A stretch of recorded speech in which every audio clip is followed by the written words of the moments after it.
Hello, this is Tim with FECTALK.com. This is our second podcast recording. This will be episode 2, and our guest tonight is going to be Joe McCormack with AAGlobal. AAGlobal is a redemption and toy company. They also have Coco's Confection. It's candy. They do a lot of things for the industry. Joe, welcome to the show. I am so glad to have you here. Well, thank you, Tim. It's very nice of you inviting me. I appreciate it. Thank you. So, Joe, where did you grow up at? I grew up in West Roxbury, Massachusetts. All right. From the Northeast. From the Northeast, yes, I am. Couldn't tell from your accent. Yeah, it gives it away sometimes, Tim. Gotcha. All right. So what did young Joe do in the Northeast? What were some of your first jobs out there before you got into the industry?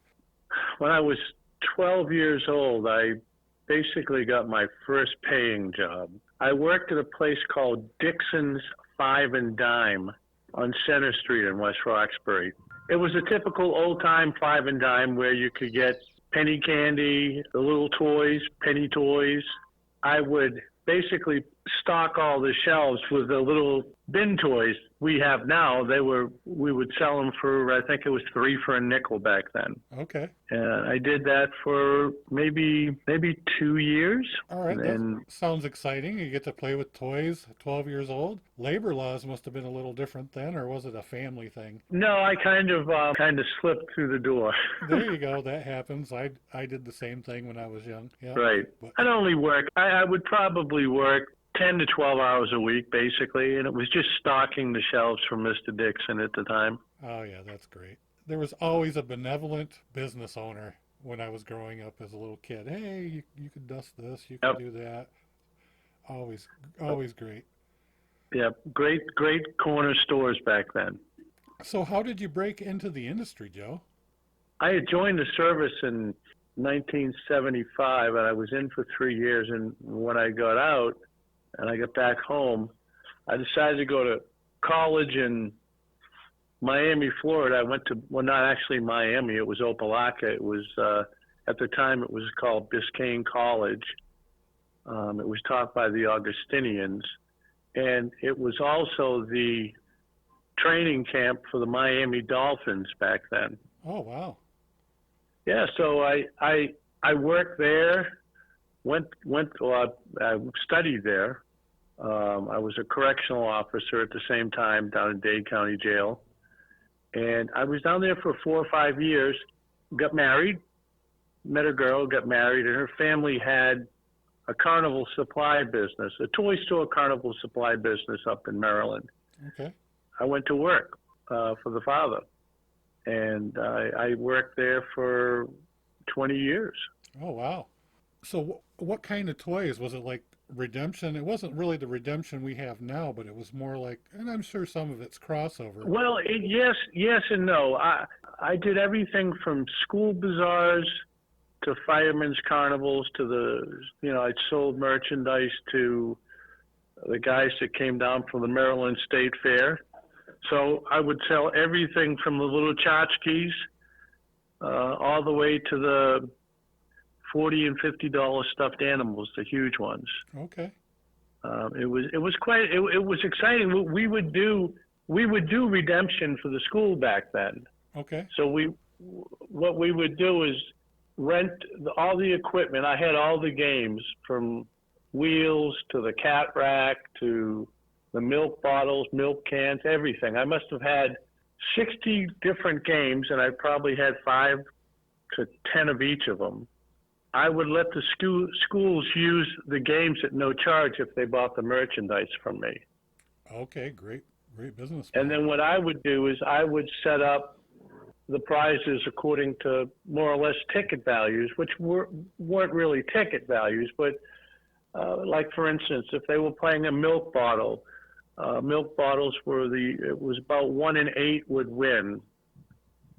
Okay. So what we figured, if you charged a quarter, you took in $2, and you gave out maybe a 75-cent to $1 toy, depending upon what the school wanted to do. So I would set all that up for them. We also did sometimes where they had a game night where we would actually use tickets, and the kids would redeem their tickets for prizes. So I would set up the ticket values and all the prizes for them. Okay. So one of the questions that I'm going to have, and it's not totally relevant, the carnival people, from what it sounds like from your perspective, they weren't making the money hand over fist like everybody thinks that they do. It's the way you look at it. I mean, they made good money Sure. doing it, but you remember we only had our season was from March, and March used to always be you get out there to crack the nut. You wanted to get and start making some money to buy stock, and then it would go until maybe sometimes into October, weather permitting. Sure. And I'm sure they made money, but when you were talking about like the quarter and you got a 1 out of 8 wins, it's Well, yeah, but you got to remember back then it was much different because the small plush that we have now, which is $1.20, back then that was probably, I'm going to guess around, I would sell it for $9 a dozen back then. right. There you go. So prices were different. Sure. And nowadays when you throw stuff at the thing, it's not a quarter a toss anymore. You get 5 rings for $5 or 10 rings for $5 or whatever the deal is at the time. Exactly. Yeah. Exactly. But it was a fun business. I mean, I really enjoyed it. I would actually run some joints myself, because when I would do the Fireman's Carnival, they would want me there to supply stock for them. Mm-hmm. So what they would do is they'd give me a location that I could put and I had a couple carnival trailers. So that allowed me to put a stand in. Started hustling, and it was fun. All sorts of games, guess your age, guess your weight, milk bottles, fat cats. Oh yeah. So it was a good time. Okay. Well, I want to thank you for your service to the country first, but Well, thank you, Tim. I'll let you know what my favorite game was, and I know you're going to know exactly what I'm talking about. It was popping the balloons with the dart. They would always have the heavy metal and hard rock mirrors. You remember those? Yeah. Oh my goodness. Oh, those were hot. Oh, Yeah. yeah. I loved those when I was a kid. I was like, man, I got to get that Ozzy mirror. I got to get that Motley Crue mirror. Judas Priest, yeah. They knew what they were doing. They'd get every niche they could. But back then it was, and I believe they're still in business. Bones used to make, I think it was a 4x4, an 8x8, and they were in a cardboard folder, but it was actually glass that was laser printed or whatever. Okay. That was a great game. And then, of course, you had the 16x20s. That was one of the games I ran also that did very, very, very well. All right. Did you ACDC, yeah, all of those guys, yeah. Did you sell the mirrors at all, or? Yes, I sold the mirrors. Okay. I actually bought from a company up in Tom's. I think he was in Tom's River. It was the name of the company back then was Rock Mirrors. Okay. And I used to buy quite a bit from him, but I can still remember the boxes. You'd get a dozen in a box, and they were all glass. The glass front, and yeah, that was a good joint. That really did well. I bet, yeah. So, Did you get into any of the, like the retro video games? They weren't retro when we were kids, but you know what I'm saying. Well, I always loved pinball machines. Yeah, I love pinball machines. They were great. And as they came out, I liked the video games. I can remember one Christmas, Santa Claus brought one of my kids an Atari system. Okay, yeah. And I had set it up, and Christmas morning, and my son came down, and he was like sitting watching, and finally about an hour goes by, and he said, "Dad, I think Santa Claus brought that to me." Yep. Yeah, but no, yeah, it was Space Invaders, and oh yeah, Yeah, they were great. Did you ever have arcades in your hometown, like with the real machines? Um, you know, not back then. I mean, yeah, I grew up in the, late 60s, early 70s. Yep. Pinballs were basically, the big thing back then. Sure, sure. I remember, in my hometown when I was a little kid, they had the fun hut and it, full of the pinballs and the arcade games were starting to make themselves known, and I was just mind blown. You know. Oh yeah, you could play for hours and hours. Oh, I yeah. can remember. I can remember putting a dime in the machine and playing forever. Yep. Pinball machines are my passion now too. I love them, but I like the retro machines from the '80s. Yeah, the retro is nice. Yeah. Yeah. So, is that where you were until your present job, or? Well, yeah, I was with I had that company for 20 years, and things transpired. Life Sure. took over. Went through a divorce, and just finally said, I had done it for 20 plus years. And I also rented. I had I think I had 15 moonwalks. I had dunking booths, cotton candy, popcorn, snow cone. And, when I started, I was a young man. At 20 years of schlepping that stuff around, I just finally said, okay, I'm gonna go to work for somebody. Sure. And I can remember I knew Jerry Clothier Okay. through my store, and I had actually purchased stuff from A&A. When it was A&A Parkway, I used to buy the high bounce balls because they were the cheapest. And I would buy plastic Easter eggs by the cases, and I used to stuff them. And we used to do them for Easter egg hunts. So I was thinking one day, who should I talk to about, we got to still work. So I went over, saw Jerry Clothier, and, told him I was looking for a job. And then 18 years later. And yeah, here I am. Great.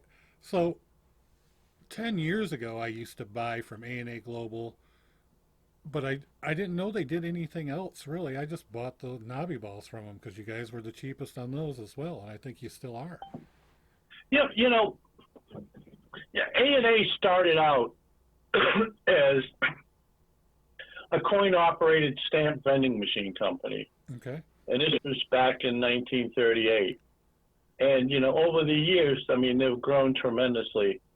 I can remember when they just started to sell plush animals. They were going to, get into the plush animal business. And, the first stuff they brought in, it was, it was plush. It was a different quality. It wasn't, you start off, and gradually, as they bring more and more plush into the mix, their mixes have become very, very, very good. And, I dealt with plush for 20 years, and, I'm very impressed with, the stuffed animals that they bring in. And then as they progressed through the stuffed animals, then all of a sudden they started getting into the redemption. And they had Coco's, which was, a sister company, and they just started, getting into the redemption slowly, and, one step after another, and eventually here we are. We have our products are compelling and wide-ranging now, where it used to be just the capsule toys for the vending machines, the bubble gum. Right. And here we are now. Anything you put in a capsule now is basically a bin toy. So it's exciting because I feel like, here I am. I'm basically, full cycle where I was when I was 12, and then when I had the Carnival business, and it's, here we are. And you're still playing with toys. I'm still playing with toys, and I'll tell you, it's funny. I remember as I got older, I watched, used to love Peter Pan because Peter Pan never got old. And then the movie came out with, what's his name? Robin Williams. Yeah, Robin Williams, And all of a sudden Peter Pan was old, and I watched that. I kind of felt like that, but then all of a sudden he can fly again. And here I am. What do I sell? I sell fun. Absolutely. I've been selling fun for almost 40 years. I love it. Yeah, still loving it. I love toys. Yeah. I had Jim from Crane Sanity. I don't know if you ever heard of him. He's in southern Michigan. He's got over 200 locations. He was at my place here Saturday, and I was talking to him. He wanted to talk for a little while. And he complimented me on the Plush in my cranes, which is AAGlobal Plush. He said, that stuff is really good quality. He's like, I'm surprised. I didn't know that they had such great quality. Because he won some for his kids. His kids won some. And he just thought they were, they were better quality than most of the stuff you see in the cranes. Oh, yeah. I mean, the quality of our Plush, I mean, like I said, I'm impressed with it. I really am. I never have a second thought about recommending it to people because it's good Plush. It is. And I kind of took it for granted because I've been ordering from you for years. But to have a guy that's what he does exclusively for a living, is just does the crane stuff, to say that's a great compliment, and a good testament for your company.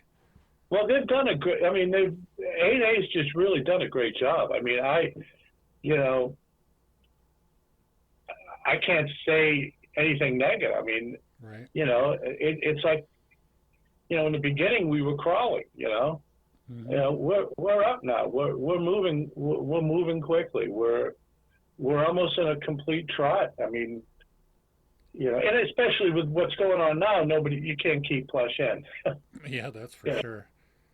And I think we should touch on that too. The logistics of shipment right now, not just for AAGlobal, but not just for our industry or redemption, but just across the country has become a huge crisis. Oh, it has. I mean, it really has. You look back a year and a half ago, when all this first started happening. Yeah. I remember saying to myself, you know what? This is just the start of a perfect storm, is what it is. Because when everything shut down, there was no need to bring product in. So the supply chain basically came to almost a screeching halt.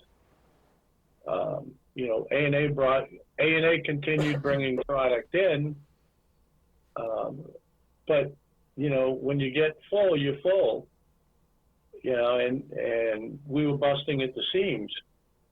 And then when March hit, when everything started reopening, the demand, people started ordering. We've had stuff on order, I believe, over a year that we still haven't got in yet because the supply chain.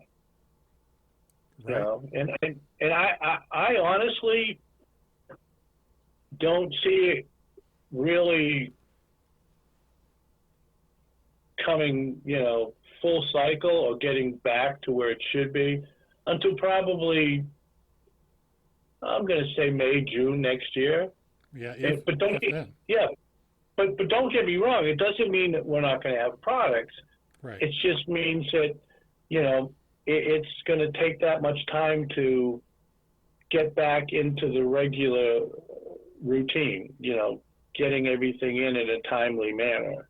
Right. And one of the problems is, and it's no secret to anybody, most of our stuff comes from China. Well, exactly. And everything everything post-pandemic right now is being prioritized in a different way.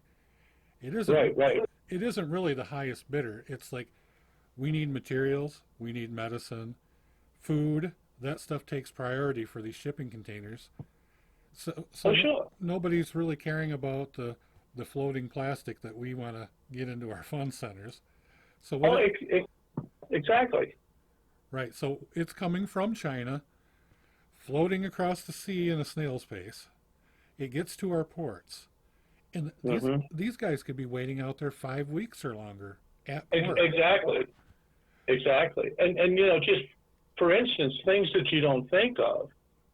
I was about 3 weeks ago, 4 weeks ago, I brought my car in to get some service done. And normally I get, they give me a car. I mean, well, they couldn't give me a car because they didn't have any. Right. And then when I get to the lot was empty. They had no cars. They have no. They got cars. They just don't have no chips. Right. Right. Well, this one hardly had any cars on it. Well, You know. they got cars like stored somewhere for the Right. manufacturers, not the lots. Right. But no chips. Right. And then, like for instance, the product, what do you call it? I'm stumped for words here. The raw materials that we use to manufacture our capsules. You never think about that.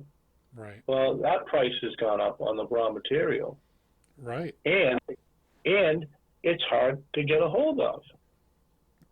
Yeah.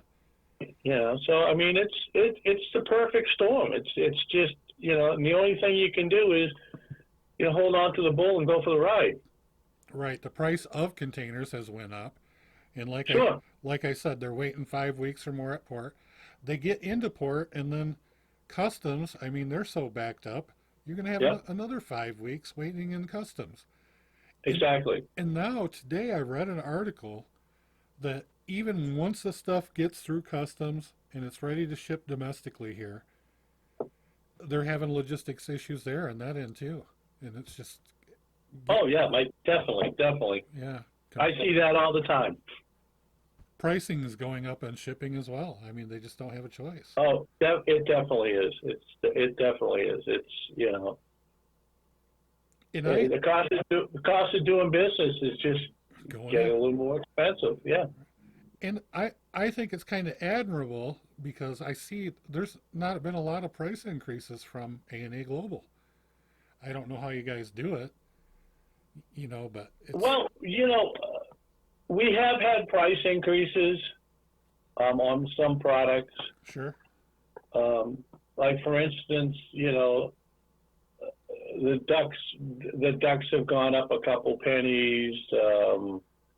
The balls have gone up a couple pennies, but it's and it's not because we want to do it. It's we have to do it because Yeah. if we can't, we can't make money. We can't stay in business. Right.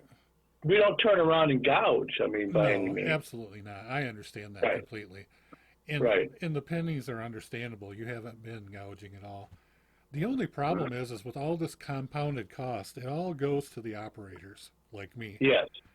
And it is really hard, Joe, for one of us FEC people to raise our credit cost up another quarter or whatever. It's hard to justify it in our customers' eyes. Right. Yeah, I can understand how that where that affects you. I mean, it's not going to last us. It's not going to last forever. Right now, we've just like yourself. I mean, we've got to be creative. I mean, Right. in the middle of the pandemic, I mean, you thought outside the box when you decided to move all your video games outside, put up a big tent. Yeah, didn't really have a choice. Otherwise, I was just going to continue sitting there with a bunch of paperweights making no money for me. Right, and that's what we as an industry need to do right now. Is we have to think outside the box a little bit, and you have to do something. Right. You have to try something. What did you have to lose by doing that? Really nothing. It was scary, Joe. And an investment wise, because that tent, was 20 grand. Oh, wow. Okay. It was a huge tent to cover it up, and I was ready to put heaters in it. I had to run a lot more electric out to that parking lot that I put it in. Right. It was a big investment, but I'll tell you, it paid off. It paid off. Paid Yeah. off big. Yeah. Unbelievable. And that's what we have to do as an industry. We have to try different things. Right. It You know, was a we have risk. to, we have that calculated risk sometimes, just for the time being. I mean, we'll get back there. I mean, I have no doubt. It's just, we got to hold on. I tell you, Joe, that tent idea worked out so well. I have this tickle in the back of my mind that every summer I should do this. Because Yep. what it did above and beyond, because we're a hotel, a water park, etc. Correct. There's a lot of people that go in there and don't even realize that we are a huge family entertainment center on the lower floor too. Yes. That tent blew away that idea because now we get so many locals coming in because they never even knew. Sure. Just amazing. That's great, Tim. That was brilliant, by the way. Thank you. I it just worked out. It was a risk and it worked out. I'm glad it did. So I'll tell you, one of the things that I really like for my other game room, where I put a lot of your candy as redemption. Mm-hmm. Right. Oh man, those little niche candies you guys have. It's like a toy with candy in it.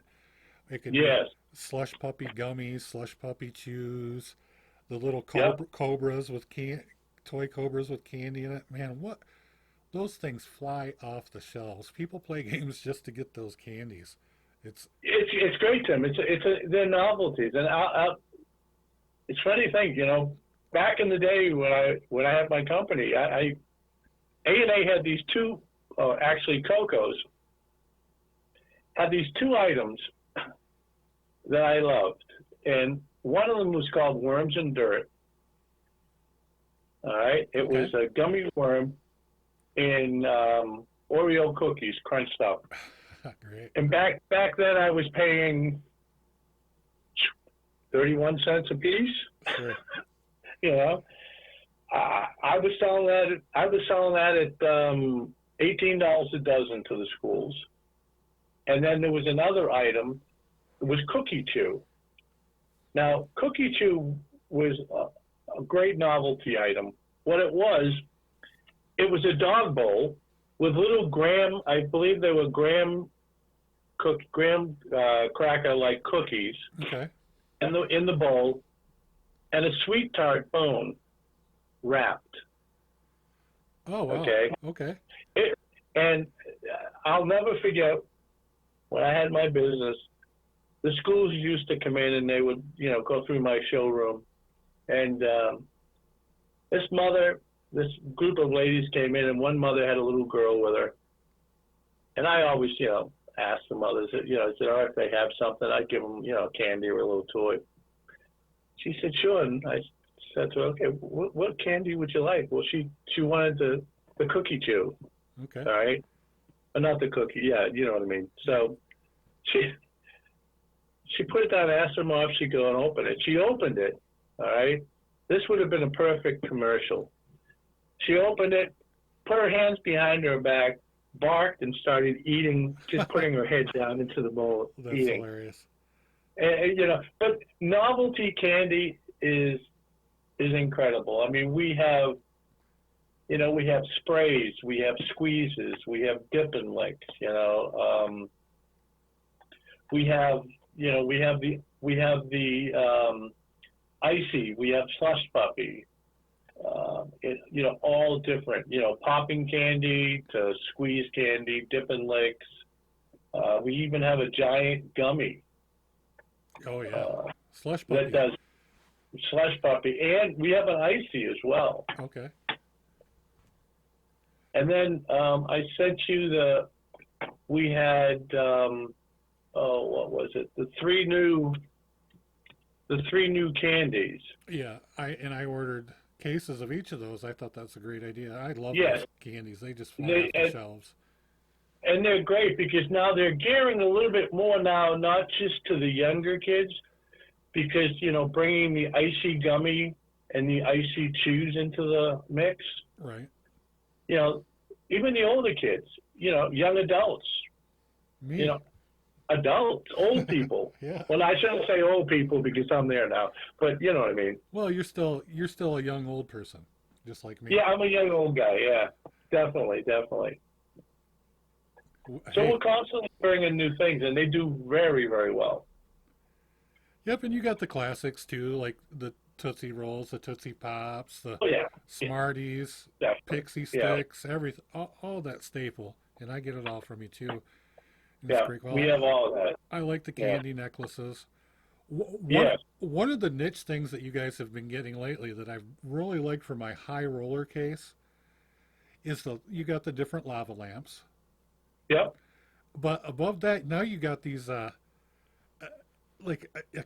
it a s'more maker? Cracker Oh, chocolate. s'mores. Yeah. Oh my goodness. Yeah. Oh yeah. Those. We have an electric s'mores maker. We have a Bob Ross toaster. I saw that. So tell Ice shaver snow cone. Yeah. We even have a Coca-Cola 2-slot hot dog and bun toaster. Right. See, your Bob Ross toaster started a conversation, in my office the other day, because I was asking, what is this fascination with Bob Ross? Do you know what it is? I mean, the guy. I remember when I was a kid, I'd watch him paint on TV. He's a sensation now. It's funny. It's like what was old is new. He used to have a show, I think, The Joy of Painting or something. Yes, he did. But that was on PBS, and it was from 1983 to 94. Okay. But the thing is, Joe, whoever is posthumously marketing for this guy, I want them to market for me while I'm still alive because they're doing a great job. Yes. And we also have, Tim, I should tell you, we have a cotton candy maker also. Okay. That ties in with Brian Duke from my last one, except for you. I know, I listened to that. Yeah. It's funny, I used to get my cotton candy stuff from Gold Medal Products. Okay, sure. But wow, memories. Oh yeah. So yeah, I have the cotton candy maker. You got a snow cone maker. Just great ideas. I don't have the Bob Ross toaster. I'm probably making a big mistake by not having it. Right. But I saw that there's like Funko Pop figures of Bob Ross too. It's just amazing. Yeah, it's crazy what comes back. Comes back to us. So, Joe, who are your mentors in the industry? You got any mentors? Oh, wow. I know Jerry is probably one of them. Jerry, definitely. I have to say Brian Covens. He's, Sure. I knew Brian when he was a young kid. So he is. And then there was some guys, old man Hank. It's funny. I was talking to a friend of mine that's still in the carnival business, and he said, Joe, you remember we used to make fun of the old guys? And I said, yeah, I do, Perry. He says, we're the old guys now. I'm like, yeah. But there was one guy that stands out. His name was Hank. Hank used to run a small stand, and it was a winner every time. It was a spindle, the old spindles. Okay. And he could flash a joint and make it look so appealing that you just could not walk by his joint. You had to stop just to look at what he had up on the walls. Nice. So he came by my stand when I was early in the business. He said, "What's this?" I said, "Well, it's my joint, carnival stand." He says, "Who put the prizes up?" I said, "I did." He shook his head.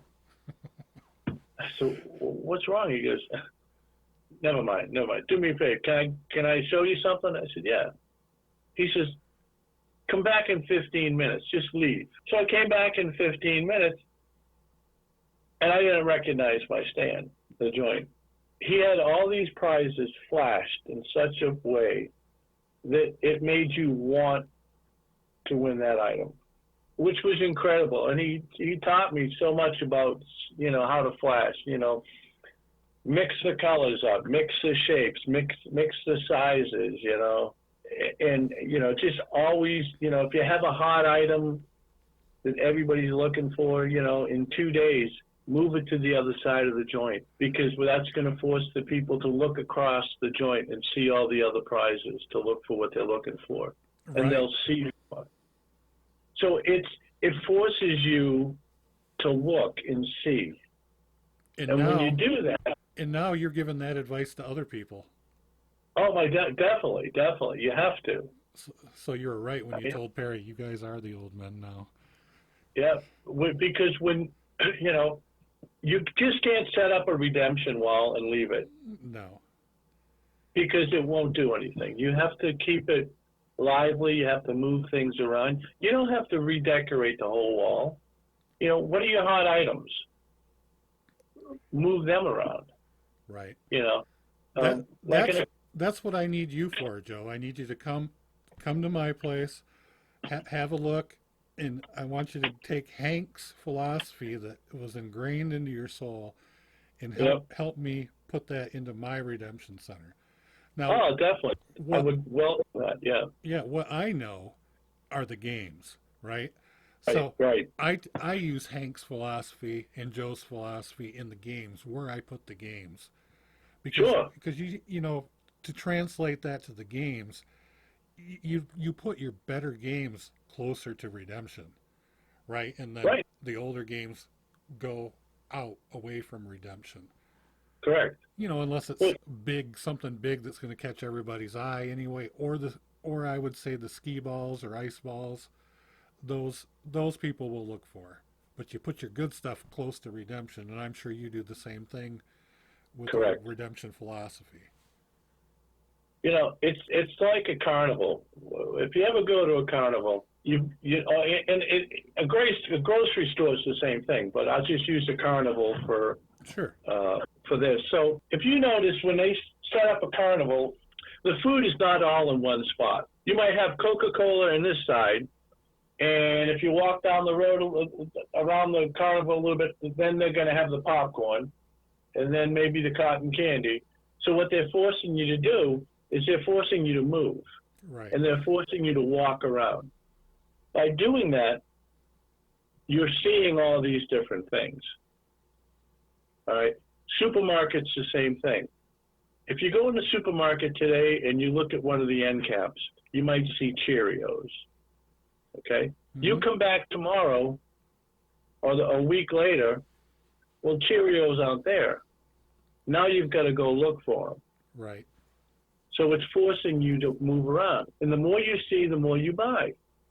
And the redemption's the same way. The more you see, the more you want. The more they want, the more they spend. And that's what we want to do. Yeah, without a doubt. That's the way it works. Grocery, redemption, games, carnivals.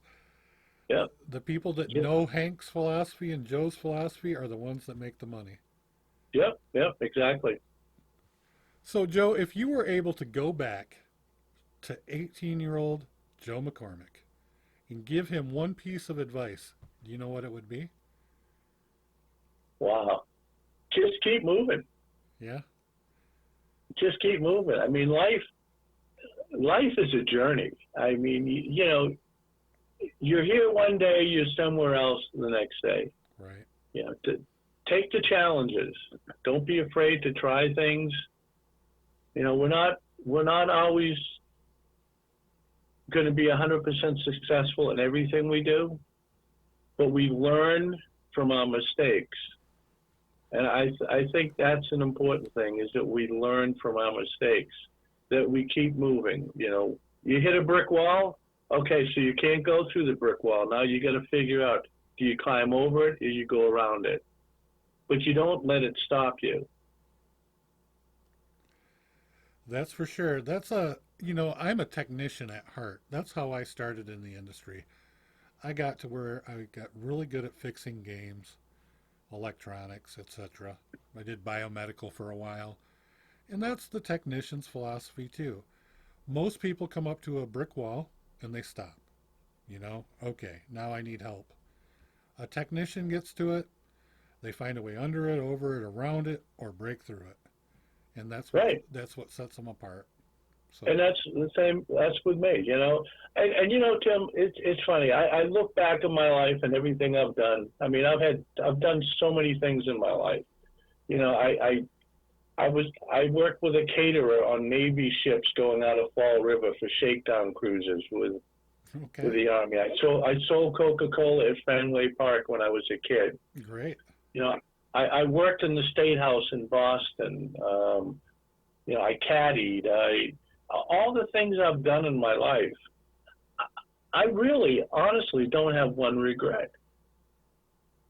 I don't. God has been good to me, and I give him thanks for everything.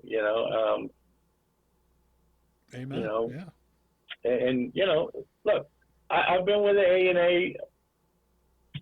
A&A, 19, 20 years, whatever. They're a great company to work for. Very family oriented.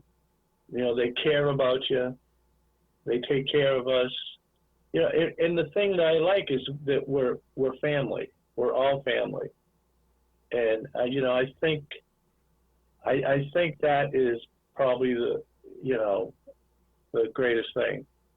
I love waking up in the morning and coming to work. I do. I love to sell toys. I like to talk to the customers. I like to find out what they're doing. I wouldn't do anything different. I'm very satisfied. That passion makes you successful at what you do and very good at it. Yeah. And I remember when you first came to my place. Yeah. I thought this guy loves what he does, and that just makes it a memorable moment. Yeah. And we've pretty much hit it off ever since. Definitely. Definitely. It was nice to have you come out. It's, this industry is filled with so many great people. Without a doubt, for sure. And it's incredible, and I'm proud to be part of it. I really am. I'm humbled. So, Yep, without a doubt. So, anything else going on? What are some of the challenges going on with AAGlobal? I know that the logistics of getting stuff in is definitely at the top of the list. That is a very, very important question. We're like everybody else. We're waiting for product to come in. Mm-hmm. One of the things that AAA is doing is that we are seeking out domestic products. I believe in my heart that A&A has, if not the best, some of the best buyers in the industry, without a doubt. And I'm not saying this to make anybody feel good, but this is what I really feel. They're constantly bringing in new items, new prizes domestically. And yet we might not have 10,000 pieces. We might have 1,000 pieces. We might have 500 pieces. We might have it this week and we might not have it next week. Right. But what we're doing is, and one of my sayings, one of the things I say to people, and it's kind of funny in a way, but it's true. We might not always have what you want, okay, but we're going to have what you need. We are. Sure, that's true. It's true. And so, okay, so you got to change it around a little bit for the time being. Well, think of the positive as you've got the product to put up there. Yep. People are going to pay for it. I mean, customers call me and ask me what's new, or what's on sale, and I tell them anything we have on the website is on sale right now. If you need help looking for certain products, certain ticket values, call one of us. we'll take the time to go over stuff with you. We'll find things for you. If you need help understanding the website, we can do that. We can do a virtual call. You have videos on your website that teach We people have videos on our site. how to use Yep. it. It's great. So it's all there. And then we've got some great features on our website too. And I think one of the best features, in my opinion, is when it says call to order or out of stock. Underneath it, you'll see add to wish list. I believe that's what it is. Okay. Yeah. Add to wish list. Click on that, put your email address in there. Once it hits the dock, you'll get an email telling you that it's back in stock. Now, you can also pre-order by calling in and talking to one of the salespeople if you need something. Perfect. So what I also saw, you were talking about the products, and you might not have what we want, but you have what we need. What I have found is a lot of your products that I turn my nose up at, and I'm like, no, I'm never going to order that. Yeah. I actually ordered them, and I like them, and they're selling like mad. It forced me to do things that I wouldn't normally do, and I'm getting products that me personally, and I'm breaking my own rule because I always do that with games too.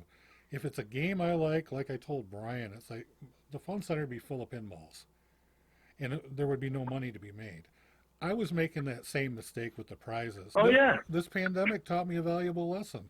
There's other prizes out there that I should try, and they'll fly off the shelves, instead of getting into a routine. It is nice to mix it up every now and then. It is. A gentleman once told me, he said to me, if you're not willing to take chances or try things, you don't belong in the business. It's true. He said this to me bluntly, and I was like, wow. And then another thing I learned early on was don't buy what you like, because what we like is not what everybody else is going to like. True. You have to try things.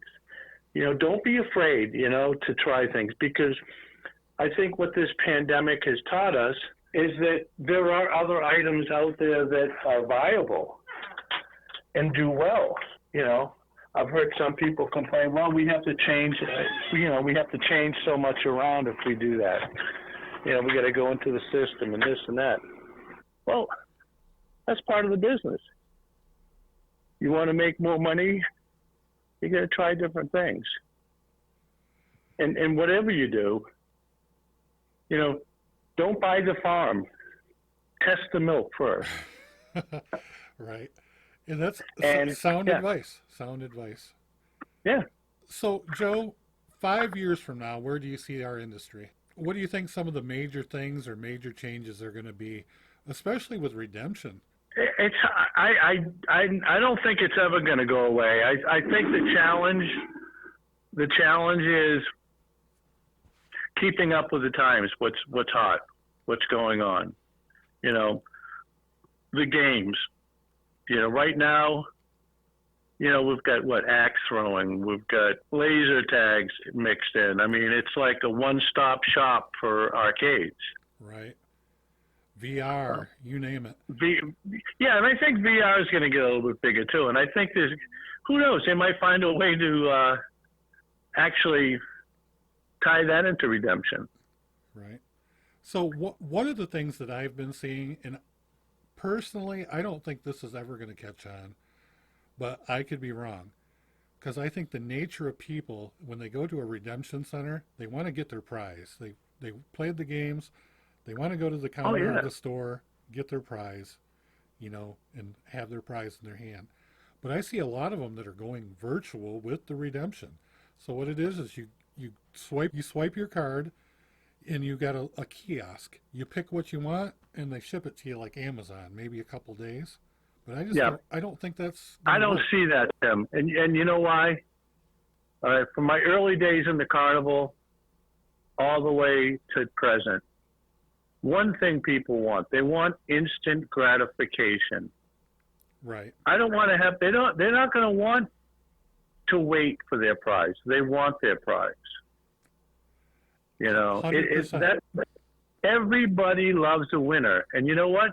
If you do that, if that happens to the industry, what's going to happen is nobody's going to see anybody winning. And when nobody sees anybody winning, why does anybody want to play? Everybody likes a winner. Yep, they like to watch people win stuff too. Exactly, yeah. Because you know what it tells them? It tells them if they can win, I can win. Right. That Smart Industries knocked it out of the park with their ticket ring game. So what it is, Joe, it's a cardboard ring with a label on it that comes out of this crane. These kids, they'll put like 6 or 8 of them on their arm, wear one like a crown. They walk around the fun center, and people are like, "Oh man, where'd the kids get those?" And then they find the game, and then they start playing it. It's the same. It's the old carnival trick. Yeah, it's the old carnival mentality. You know, you'd pay somebody, hey, give you $10 for what? I want you to carry this big giraffe around the park for half an hour. Yeah. And tell people where you want it. And that's, that's what you do. I can remember running a game, and I would run a wheel, and it was a birthday wheel. No, I'm sorry, it wasn't. It was a 60 number wheel, and you got three numbers for $1 is what you would do. Okay. So I was giving out $6 prize, and I was taking in $20. Okay. Okay, so which was good return. Yeah. So what I would do is I get 3 or 4 people would come up and play, and other people would be watching them. 3 people, the number comes up, nobody had it. So I would say, okay, never mind, leave your money here. If 3 more people put money up here, then I'm going to spin it again. Well, these people, what they would do, I would get all the numbers covered. I'm going to give one away. I give away. I took in $20. I gave out 6. Yep, there you go. And the winner, and then you know what? They stay there because now they know they can win. And that's what we want. We want people to win. You don't want them to lose. No. You want them to win. Right. I want them to tell other people, it's like, oh my gosh, I just won this card from Keymaster, or Ticket Ring, exactly, or whatever merchandisers I have. I won the big jackpot on Big Bass. Right. There are 3 types of games in a arcade. All right. There's the games that people play because of nostalgia. Right. I.e. the pinball machine or the roller bowler, even though it gives out tickets. Okay. Yeah. Those are people remember these games. Then there are games of skill, because everybody likes to test their skill. And the third one is a winner every time. Those are basically the 3 games that you need to do, because you cover all the bases. Right. Like the coin, the pushers. People love playing those things. It's like going to the casino and pulling that lever. Waiting for the cherries. Yeah, I have so many people on the forums, like on Facebook, talking about how it's so much easier with RFID. But to me, and to my guess, it just doesn't work. They got to have that card in their hand, collecting those cards out of those card pushers. Yep. And they have so much more fun. But to get back on topic, 5 years, I do see where these kiosks could come into play. Yep. So you have a menu of all your redemption items on a kiosk. You pick what you want, hit enter, and it sends a ticket to the redemption counter, and they fill it, and it's all ready to go by the time you get there. That, I think, is innovative, and I believe Semnox is doing that or has it in the works. Okay, but you have the prices on site. Exactly. Yes. Okay. Yep. I can understand that. Yeah. I could see that, which would be better because it helps. So October 4th and 5th, we're having the MCMOA. Are you coming out again this year, Joe? I do believe so. Okay, great. I'd love to see your little booth there. Yeah. Now they haven't sent me anything as far as the booth charge and everything like that yet. So Okay, I'll figure all that out and I'll send it to you. yeah, That way you're aware, because I'd yeah, definitely. love to get you out at the lodge Yeah, again and have a good always time. look forward to going up to Frankenmuth. Yeah, and bring Robin with you. Oh, definitely. Robin won't let me go without her. That's good. She Yeah, we she look. likes those card and coin pushers too. Oh, she loves the card pushers, coin pushers. Yeah. Yeah, she likes the casino too. Well, So I don't think that you're going to ever be able to retire, Joe. I think that, every time that you bring that up, AAGlobal's just going to say, "Come on, Joe, just give us one more year. One more year." yeah, so I can't see. I can't see a date or a time. I'm just You're still stoked I about love it. it. Yep. I just love it. And that's Yeah, I good for work. us in the industry, because we need Joe McCormacks in the industry. You do a great job. You're great to work with. You work for a great company. It's it's the full package. I like it. Yeah, well, Tim, I really appreciate those nice things. Thank you. Yeah. And I try. That's what I do. I give it everything. One time somebody had told me, if you try something and fail, that's not failure. Failure is not trying. Right. A So lot I'm of going to try to hang around. there you go. So, what was the last show you were at, Joe?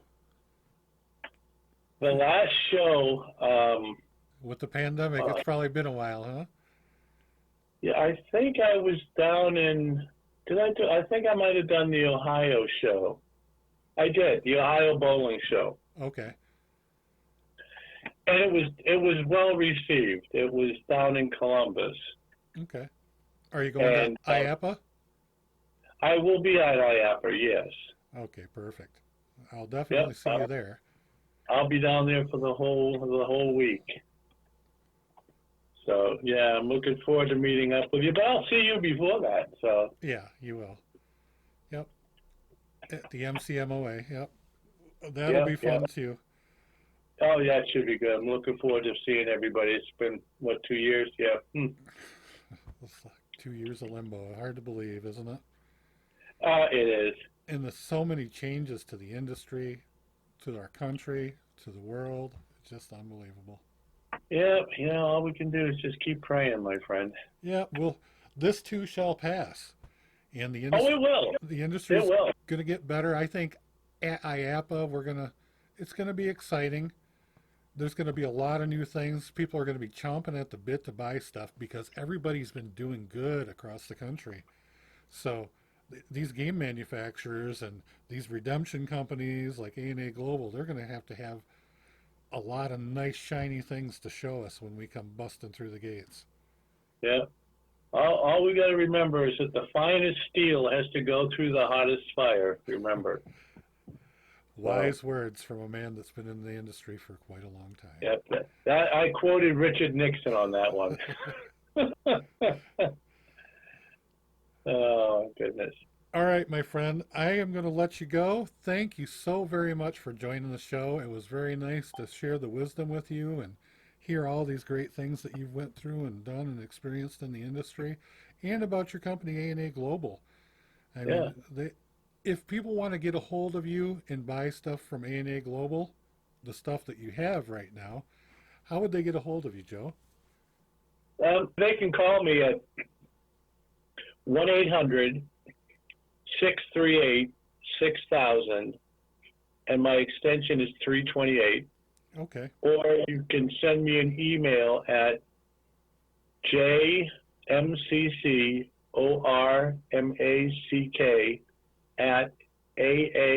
jmccormack@aaglobal.com. Perfect. So I highly suggest that you get a hold of Joe if you're looking for redemption toys, balls, ducks, the full gamut, anything you need for your fun center, for your merchandisers, and your redemption counter. They have great toys. And before I let you go, I do have one more question, Joe. Yes, Tim. If I started ordering tons and tons of stuff, I see all these toys and beautiful packaging and everything. Can I get those branded to my company? Yes, we do offer custom products. Okay, perfect. We have a whole different array of custom items. All right. I just wanted to know that and let all of our listeners know that as well, because there's some big players out there that they may not have known about AAGlobal yet, and that is a great service, to get all those toys branded to say your company name in the little corner of it. The Yeah, packaging looks great and everything. yeah. We have a great crew that puts together the products, and our product development team, I said, is they're top of the industry. They're great bunch of people. They do an excellent job. All right. Shout out to AAGlobal. Thank you very much for being on the show. This is Tim with FECTalk.com. Everybody have a great day.